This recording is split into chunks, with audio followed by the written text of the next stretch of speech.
Mass psychosis, also known as group mind, mob mentality, or herd mentality.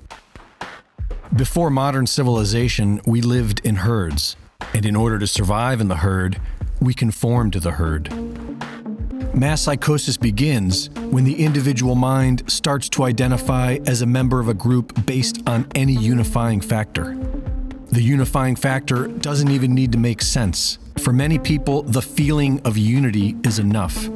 Our ego mind innately craves acceptance, and by default, will instinctively conform to whatever group it perceives to be the majority. In order to successfully conform to the group, the individual must put aside personal intuition and follow the guidance of the group. Man's disposition for mass psychosis has been written about for millennia, most notably in ancient scripture and philosophy. And we all experience this as human beings, whether we reflect upon it or not. Plato argued that due to the nature of group mind, democracy always leads to tyranny and subjugation. His concern was the lack of good leadership, and philosophized on ways of solving this. In 1895, Gustave Le Bon published The Crowd, wherein he explains the key processes for cultivating mass psychosis: anonymity, contagion, and suggestibility. This work is known to have influenced world leaders, businesses, and tyrants, of which the ethics has been written about for decades.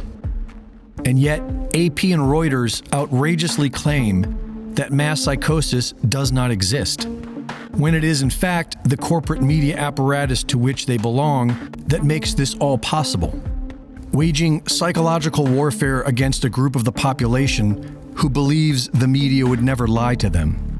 This is why the term mass psychosis is arguably a better term than group mind or mob mentality. A change in the field of consciousness occurs, a devolution from divine inspiration into primitive hierarchy, which has no place in a civilized society. And yet, here we are. Without mass psychosis, today's leaders would have no power. Just like advertising, everything about politics is about cultivating mass psychosis.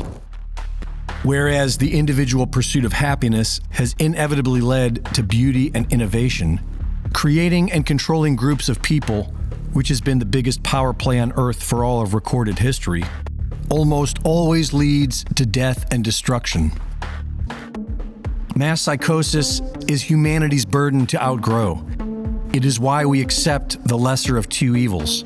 Many of us are well aware of the frailty of man and the civilized world. The great psychologist Carl Jung's warning to the world was that the individual must come face to face with their own shadow. In order to accomplish this, one must liberate themselves from the collective. And until enough of us do, society will continue to be led by tyrants and ignorant mobs.